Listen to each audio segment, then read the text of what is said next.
are denied funds for an administrative issue that is not their making.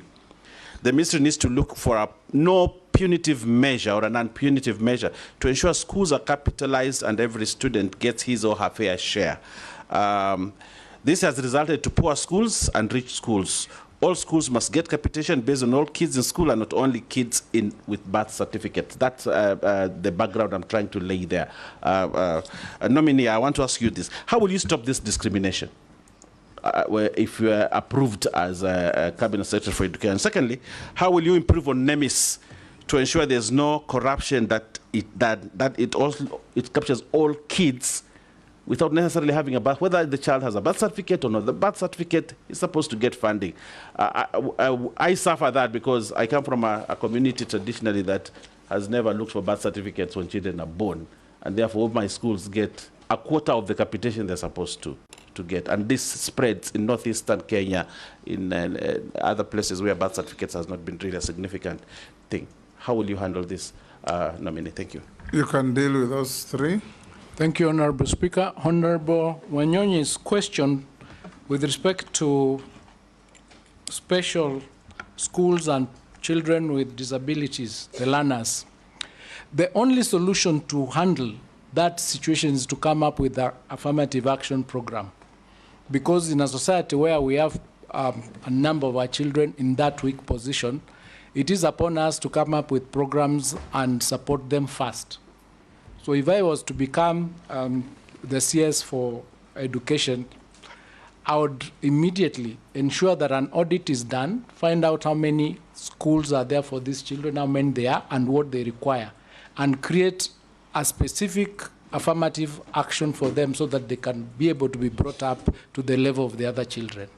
That's what I would do, to access education just like everybody else. To Honorable Murugara's question with respect to the strikes and the threat that is coming up,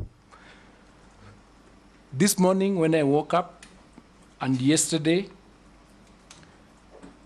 the Finance Bill 2023 was also declared null and void, meaning we are back to utilizing the Finance Bill of 2022, which means that the question of resources is shrinking even further. The threat of the strike by the teachers is based on their collective bargaining agreement, which was supposed to be effected, I think, from this July. Now, it is imperative that we arrest that situation by, one, ensuring that we have clear and forthright discussions with the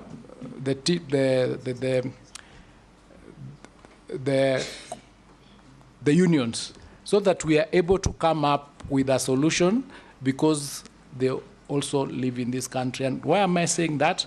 I'm saying that because in 2019, when we had COVID, it was not possible to sign a monetary CBA with the unions. So when TSC discussed with them, they agreed to sign a non-monetary CBA. That gives me hope that these are Kenyans and they'll be able to see the real situation on the ground and will agree to come up with a working solution, even if it is to defer some of their needs so that they do not go on strike.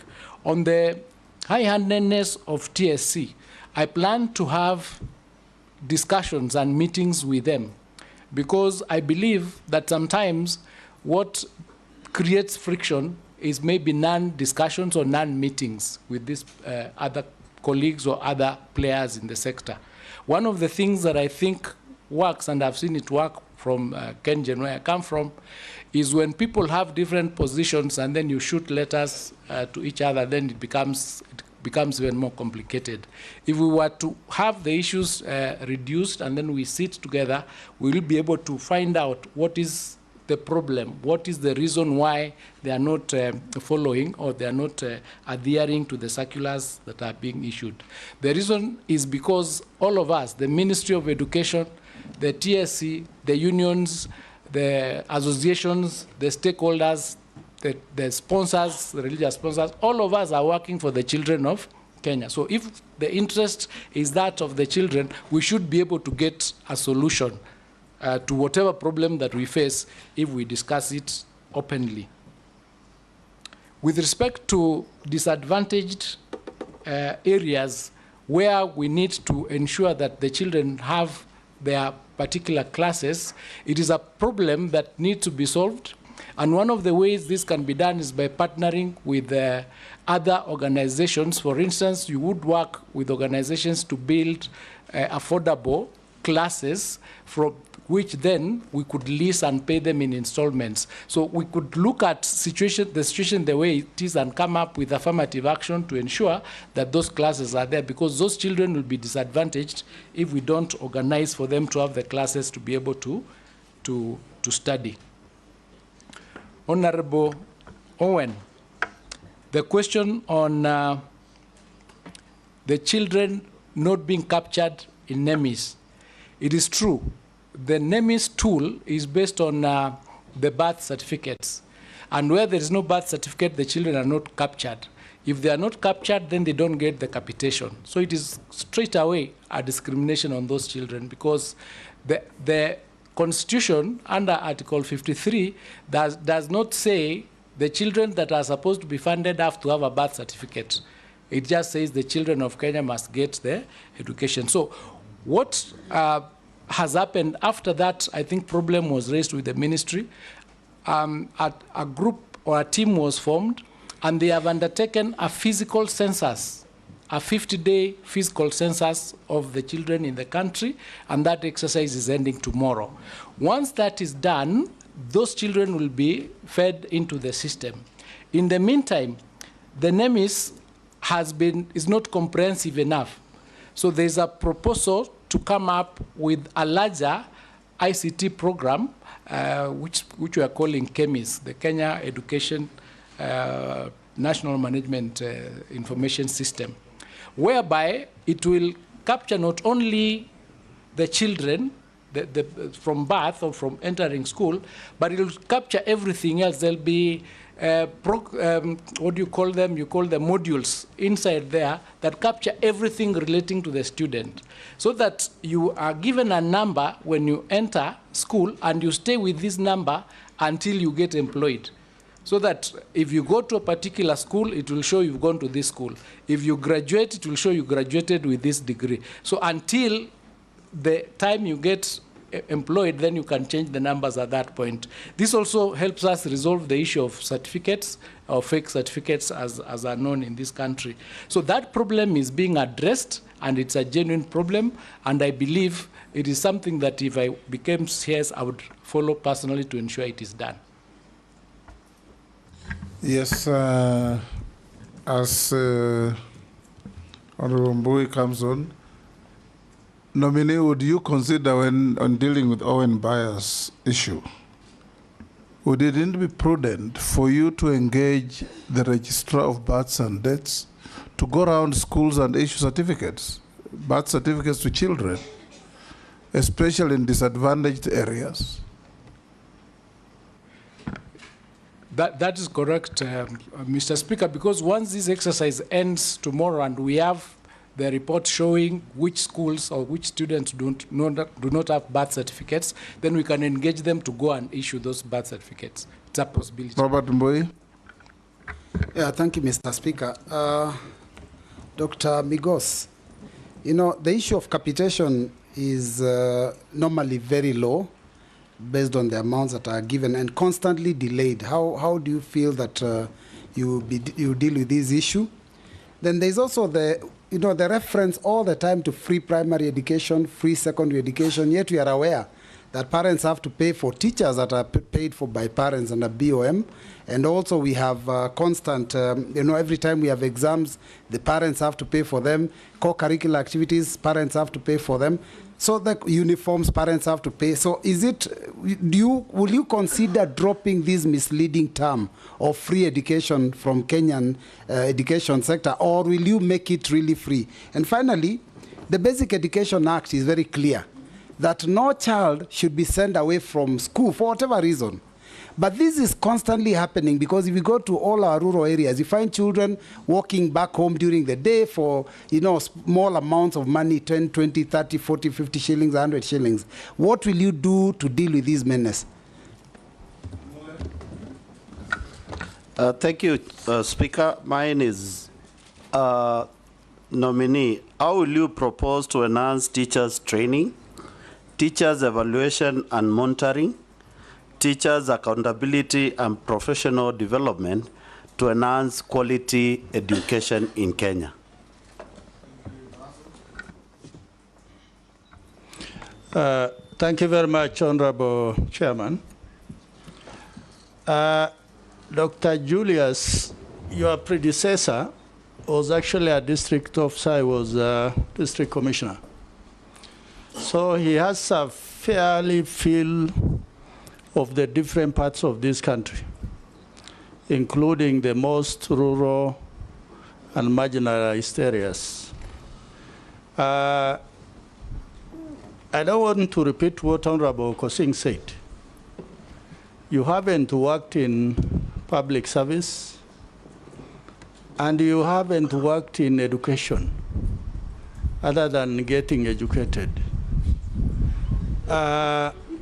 My serious concern, really very serious concern, is there are too many moving things in education. And the first thing which I want to take up with you is NACONEC. The idea of coming up with NACONEC from the beginning is to allow access to education for the nomadic children, the pastoralists, the most marginalized people in this country. But within very few years, NACONEC has been turned into some sort of paltry for all disadvantaged enclaves in Kenya, including Nairobi, Mombasa, Kisumu, and all that. Going forward, if the House approves your nomination, how will you help in terms of bringing back NACONEC online to address the mandate for which it was founded in the first place? Secondly, it is this issue of Tibet. I think honorable colleagues have touched on, but I want to repeat. The idea of having Tibet institution is once we lost the middle-level colleges, I think in the late 80s and 90s, then Tibet is found that this is a serious gap in our education, particularly on the side of technical skills. With the current funding model, a lot of those youngsters are likely to drop out of those institutions. What would be your plan or a strategy to make sure that those learners remain in those institutions until they qualify? Thank you, Honorable Chairman. Nominee, answer those three. Thank you, Honorable Speaker.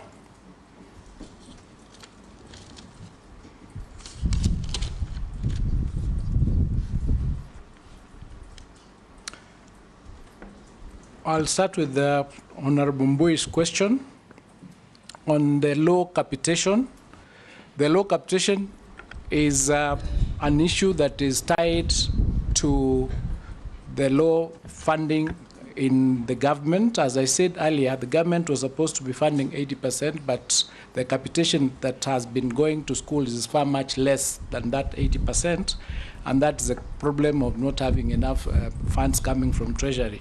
And of course, there is a bigger problem in that the economy is not able to meet those obligations. And the issue relating to the primary, the schools not being free, education not being free, because of these other additions that actually sometimes lead to even the figures being higher than the school fees that is supposed to be paid, and then using that to send the children home. That is a violation of actually the policy that exists, and it boils down to the issue that I had raised earlier of the difficulty in ensuring that those who flout these laws are punished.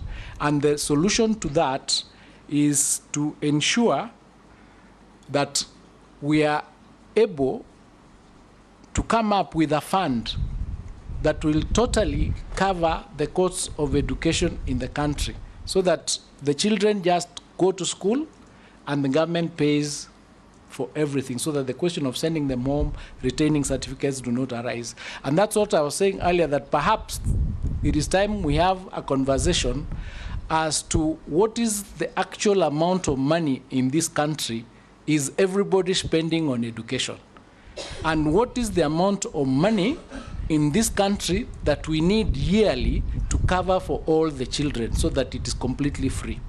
If that audit was done, on one hand, the amount of money from various units, because you go to CDF, you'll find a bursary, you go to counties, there's a bursary, you go to the private sector, there is a bursary, there are scholarships that come from other institutions that cover certain parts, but nobody has done an audit to find out for sure how much, and then there's capitation, etc. How much is it that is going to this particular sector called education?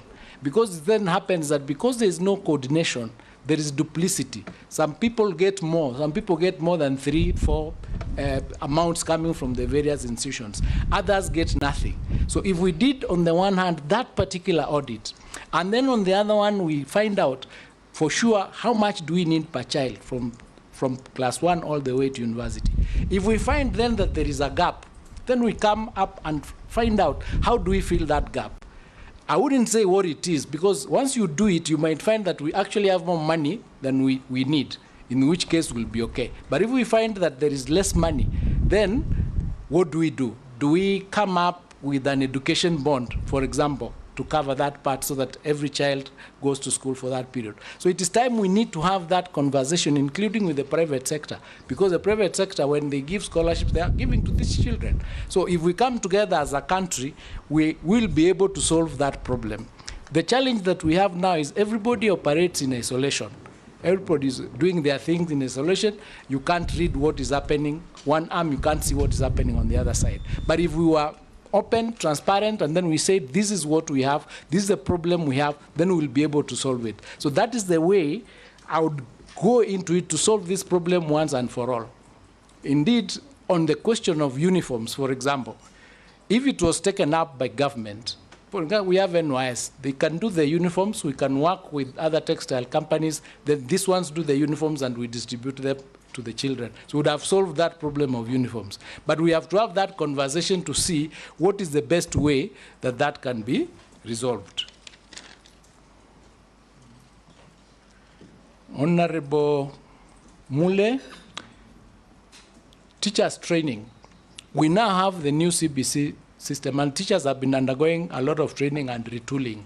For instance, next year we don't have Form 1s. What is going to happen to the teachers who have been teaching Form 1? So we need to address that question. The teachers who are teaching Year 9, are they well equipped to do that teaching?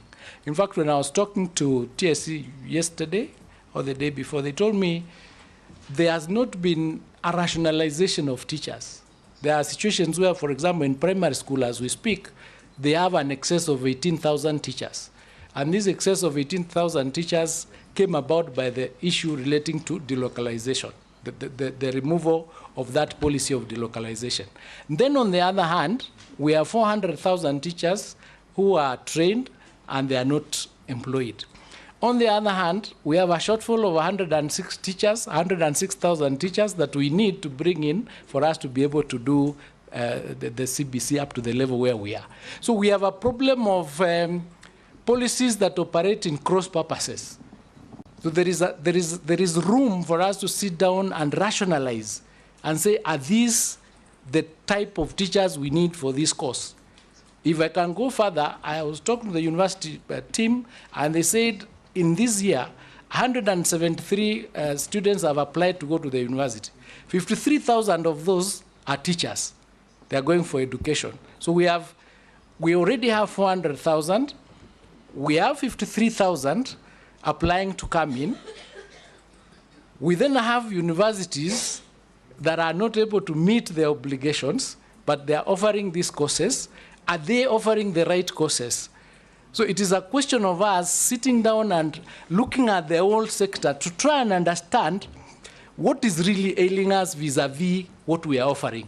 Because you cannot be offering courses where you have 400,000 people already out, you are bringing in 53,000 just because we employed 58,000 the other day. So everybody thinks when I come out, I'm going to get a job. In 4 years, we'll be having 600,000 teachers or 700,000 teachers. But on the other hand, we have 18,000 that are not told properly to deal with the system that we have. And all this comes to us, and that duplicity works backwards to raising the cost of education in this country. So what we need to do is frank, be forthright, and say, let us look at this problem in its entirety and look at it so that we can get a solution. And if every day when you wake up making a decision in the education sector under Article 129, and you say you are doing this for the benefit of the children, you will make the right decision. You would make the right decision, and this problem would be resolved. Going to Russell's question on not having worked in the public sector, I'm very passionate about the public sector. As I sit here, I have educated over 600 children. They've gone to various universities and various schools. I come from a humble background. I have seen what education can do. And I know when you disadvantage a child, you've taken away their life. Because without education, it's the only thing that can help children in this country move to where they are supposed to be.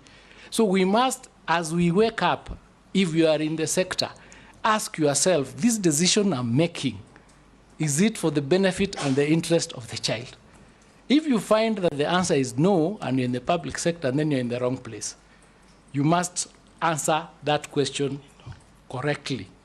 So in terms of NACONEC, it is true, it was a program that was supposed to deal with the ASAL areas.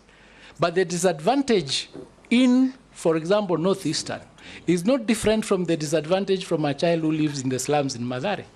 They are both Kenyan children. So if we are able to get enough resources to cover for the children in Northeastern, we should be doing it for those other informal sectors. The question should be, how do we raise the funds so that we move from covering 2.6 million children to 10 million children?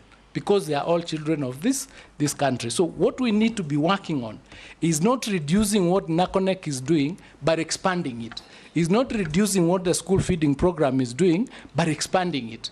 Because with that expansion, you know, somebody who is hungry in Northeastern is the same hunger that somebody suffers in another place. So we just need to accept that we are all Kenyans and we need to resolve the problems that we have in the best way possible. So if I was to become nominee, I would expand NACONEC.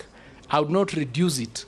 I would look for resources to ensure that in Northeastern, even the children who are following their parents, create caravan schools so that they go together with their parents and they are being followed to study. So that, I mean, it is not rocket science. Those children are our children who are in this country. Yeah? And we cannot have a country where you do not enjoy the benefits of the country. Shuria.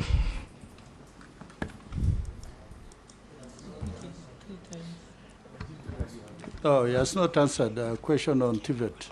On TVET. TVET. Yes. Yes, thank you. Thank you for reminding me. Concise and precise. The TVET is a very important program.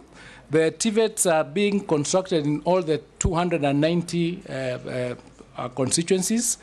We have done, or they have done 252. I think there are 52 remaining. And what I would do for TVET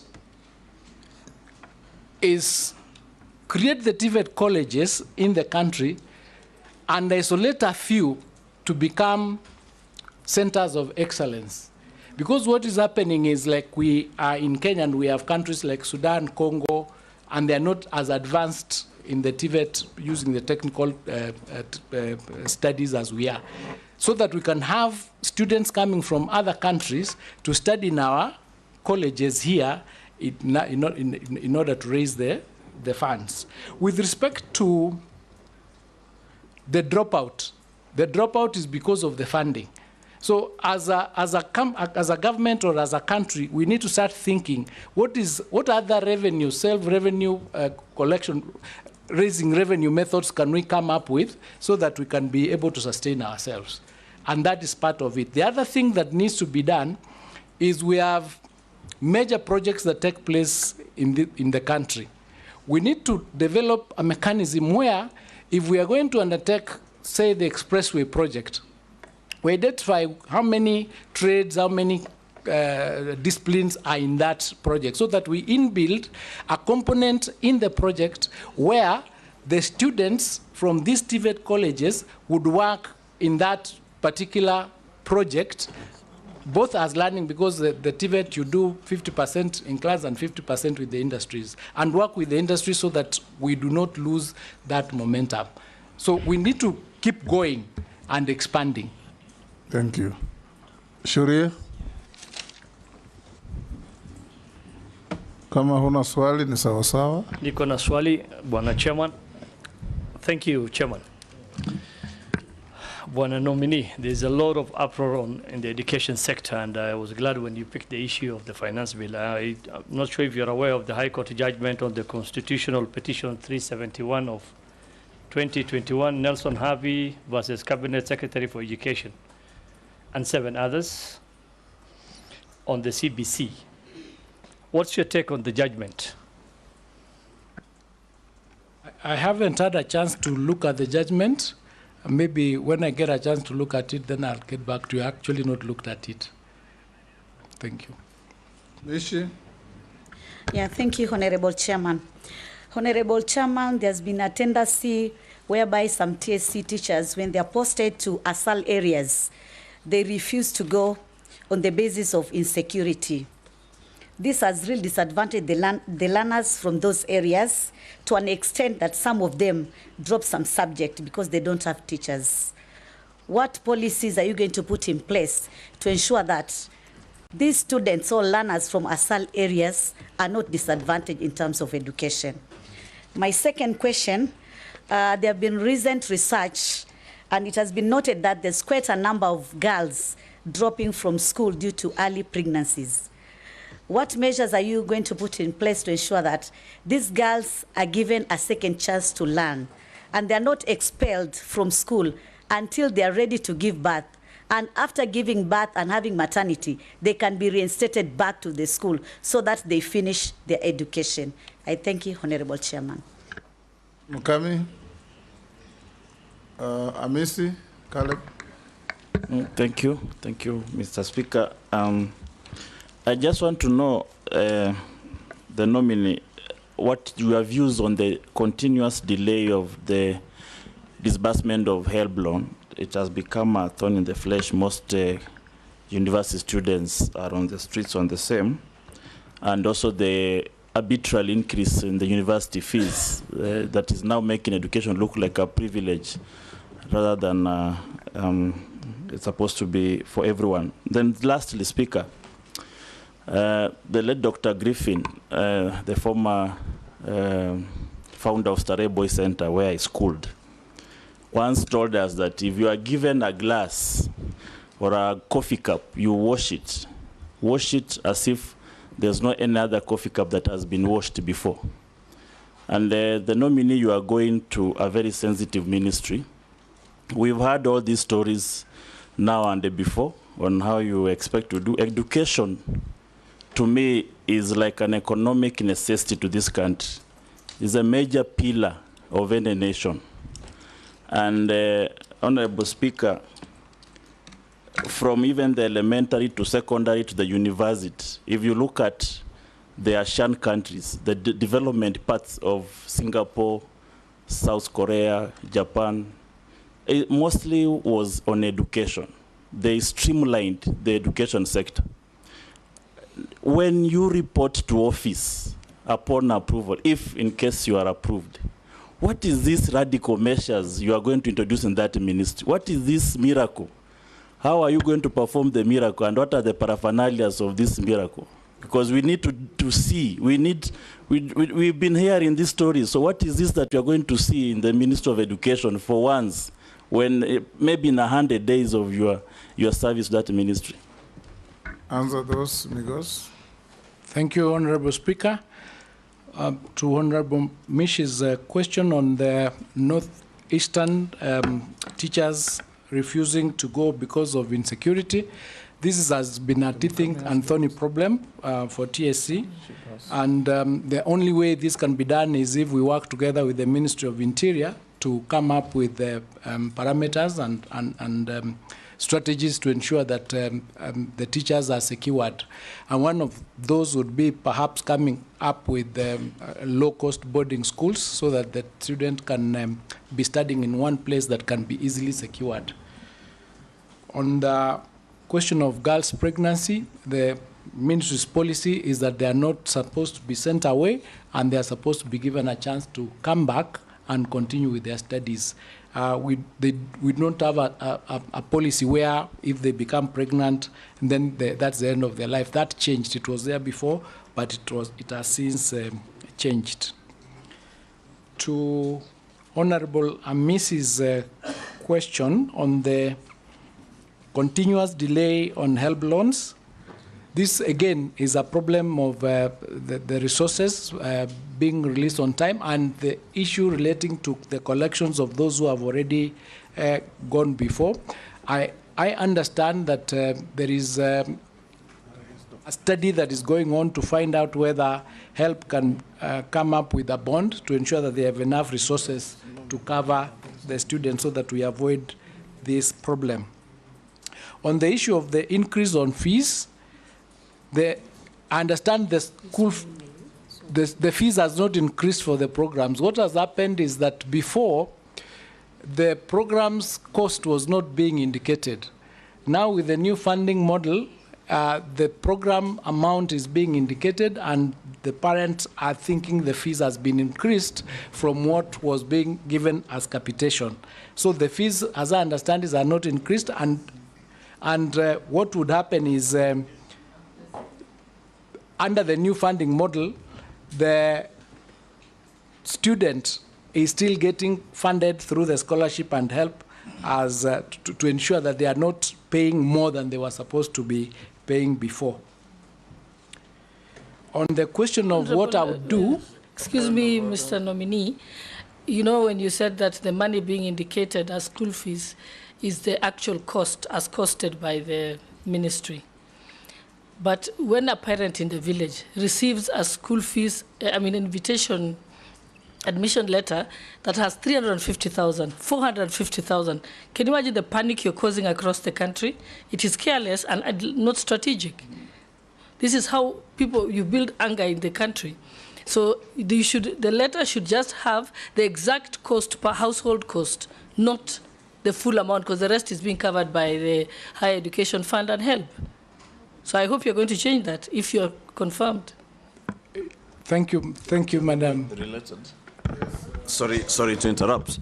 Maybe Mr. Migos, you could also tell us in relation to that university funding, what would be your view on the funding using public resources of students who are in private universities? Well, across the country, we have universities and campuses that are almost closing down because they don't have students being sent to them by COUPS, or the Kenya Colleges and Universities Placement Services. Speaker, allow me briefly. On the same issue on the university funding model, the students, you'll have to have a criteria on determining who's the most vulnerable or poor. And what we have seen is that you have a category of children of single parents and a category of children who are orphans. and you give different, what measures will be put in place to ensure that you actually get the most vulnerable in the community and not disadvantage them in the new university funding model? Yes. Thank you, Honorable Speaker. Finish the other round. Then yes, I was going to. You're going to the issue of the miracle that I would do in 100 days. There is no miracle that I'm going to perform. That there is a problem in the sector, and is a problem that needs to be faced head-on. So there'll be discussions on what do we do to solve those problems, and I'll not be able to do it alone. But I will offer leadership and hold discussions and consultations with each and everybody who is involved in the sector.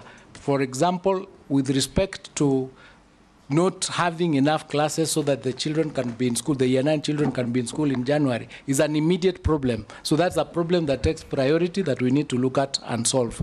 So I can't sit here and say I have a miracle solution to all the problems that are there, but what I can do is say I'm ready and willing and able to offer leadership to get the kind of solutions that are required in the sector. Order, Mr. Speaker. Mr. Speaker, I didn't say miracle in literal terms. Honorable Speaker, when you stand to be a president of Kenya, you know what ails the country. You tell the people, this is the problem of this nation. This is what I want to solve. That's what I need to hear from the nominee. This is the problem of the Ministry of Education. This is how I intended to solve. You can't say, I will get there and consult. What are you consulting on? On what? Because yes. Waswahili wanasema kila shetani na mbuyu wake. Thank you. Wapi mbuyu wako? Thank you, Honorable. What I can say is the challenge, as I said earlier, is a question of funding.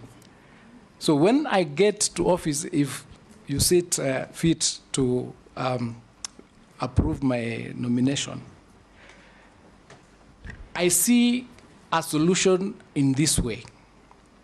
In the monies that we are giving to the education sector, which is 27% of the budget, is this fund being used for the purpose for which it was meant?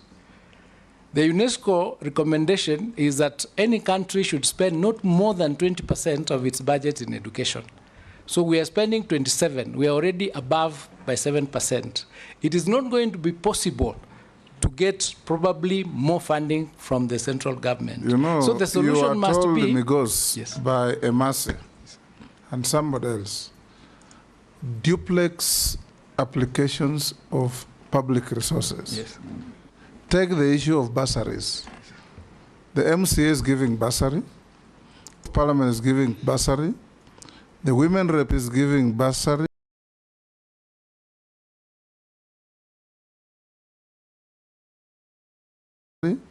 the governor is giving bursary, your ministry is giving bursary, banks are giving scholarships, and many other organizations. Apart from the banks, all the others are drawing money from the same source. And sometimes you find fraudulent activities where one child gets a bursary from each of those giving bursaries. How are you going to reform the bursary scheme that will largely contribute in saving probably even 10 billion shillings? Yes, Chair. Honorable. Chair. We also have TVET and also the technical schools doing the same thing. Yes, I do. So as I had indicated earlier, because we've not done an audit of how many amounts of how much money is being used for this particular sector, that is the first thing I would commission, an audit to find out how much money is out here for the... And you have the correct dismantle of these cartels? I do, Mr. Chairman. Yes. You are asked by Jeanette. Yes, I'm going You know what you are walking into. Yes, I understand that there are cartels and other people, but we come at this time, at a critical time when there is a crisis. Using this crisis, it is very possible to dismantle the cartels, because with the support, the political support, the parliamentary support, and the support from the public, if we say today that we know you've been doing the wrong thing, we will report you. Somebody would think twice before they continue with what they are doing. So I would use this crisis to dismantle the cartels that exist there. But on the issue of private universities that Mheshimiwa Ichung'wa asked, what the students who are going to private universities are getting is the loan facet, not the scholarship. So, and this is born out of the contention that the parents have chosen to take their children to private universities. They should be able to fund that. So they are getting the loan portion of the funding, not the scholarship portion. That is under the new funding model. Yes, that is under the new funding model. There are students who are ongoing under the old DUC system. Yes, the ongoing students under the DUC system are still getting the capitation. And speaking as an advocate, I think once you give somebody a right, if you start taking it in the middle, it becomes a bit bad. So I'm thinking that maybe... My question was, what's your opinion on funding, using public resources to fund students in private universities? Or rather, even start from placement. Yes. Why do we have to place students in private universities where we have not filled up all the vacancies we have in public universities built on public resources, or reeling in huge debt because they don't have adequate resources since they don't have students? If approved, would you push COOPs to send more students to private or to public universities, irrespective of whether it's just, because even the loan element is public resources? Yes. What I think can be done is to review the policy that is in place, find out how did that policy come to be, because it's ongoing. The one for the new funding model has changed, but the previous one on capitation was a policy that was in place and was going on. So, and then we can do up the math and find out if it's just maybe 2 years that are remaining or 3, but it's not something that I can speak to at the moment. It is something that perhaps that I need to do more research on in order to be able to come to an informed decision. Yes. Madam Lesuda's question on how do we determine who is the most vulnerable. The tool that is used is called the means testing instrument that has 8 parameters. We think that those parameters are not comprehensive enough because it does not identify and they are not linked sufficiently to determine what the incomes of those parents are. So what we think is that it needs to be expanded and linked, because what has happened is you would find the rich not feeling the proper figures and the poor, because sometimes of lack of knowledge, they do not put in the right information. So we need to come up with a tool akin to the psychometric test, where you can put so many answers, but at the end, you get the correct result. Because I'll be more comfortable if you say, if confirmed, I will come up with a tool. If confirmed. No? I'm sorry. Yes. I'm sorry, Mr. Chairman. I'm sorry. If confirmed. Thank you, Chairman. Because you are going to give policy direction to the ministry. Yes, if confirmed. Yes, so when, okay, yes. Thank you, Chairman.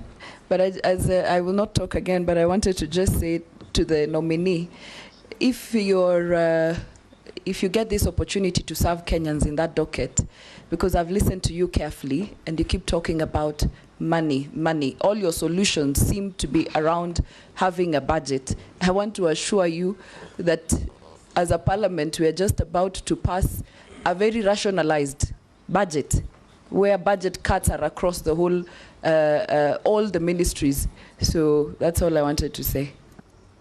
Yes, Migosi, I think we'll end there. There are some Kenyans sending in messages. Many you have answered. One says, ensure TVET students get their certificates from their colleges within a month of graduating.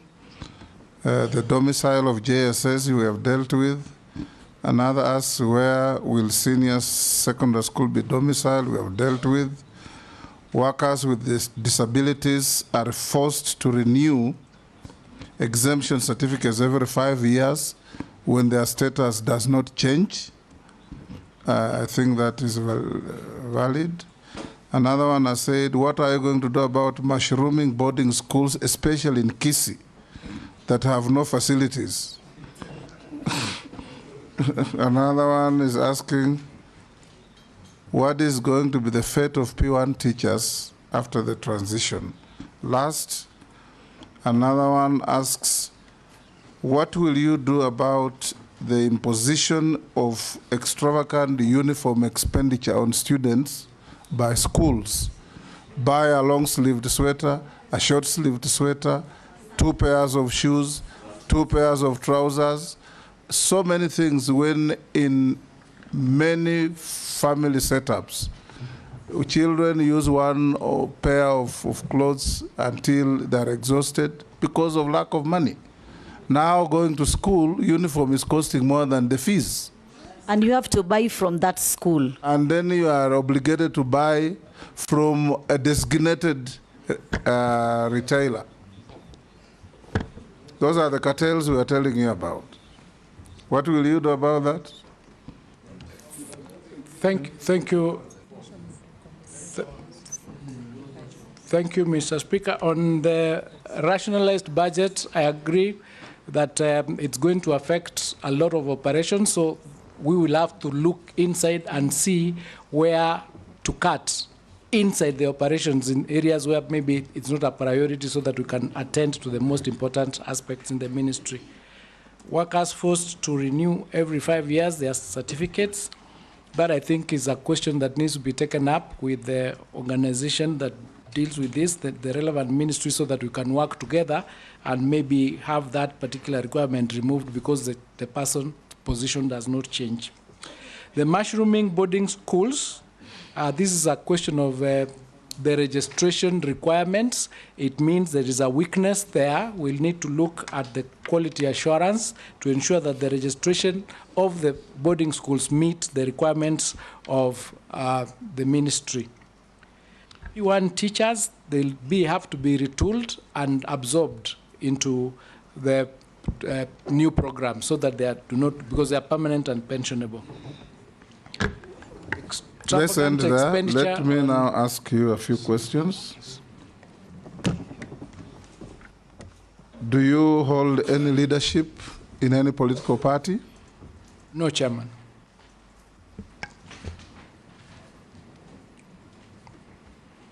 Have you ever been adversely mentioned in any integrity-related report? No, Chairman. We received a memorandum. Unfortunately, I'm told it was not sent to you. You can respond to it and send an email to the Secretariat from one David Ogega Ochwangi. Yes, they actually you got it? I got it, and I filed a response. You've responded? Yes. Okay. I've sent it, so you could... The clerk thought you had not received it. You've responded to it? I rely on that response, yes. Is it factual? The response? No, it's not factual. I'm not the one who signed those documents. Mm-hmm. And I have documents from the committee confirming that position. What is your net worth in terms of personal wealth? I'm worth 790 million. 790 million? Yes. Made up in? It's made up of largely land, and I've got tea, I've got trees, and vehicles, farm equipment, and of course the income from the law firm. Okay. Thank you, Migos. We have also checked your documents submitted to the Secretariat and compared with what you had sent earlier, and we find them to be in order. You are consequently held. You are released to go. I want to thank you, Chairman, for this opportunity and honorable members. And I want to also thank the many Kenyans who sent me messages of goodwill. Thank you, and I hope I'll find favor with yourselves. Thank you. Thank you. Have a good evening. Yes.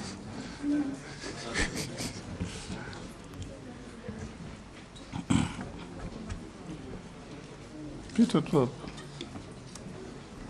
Do you want to pass here? Yes. Do you need any health break? 5 minutes. 5 minutes. Yes.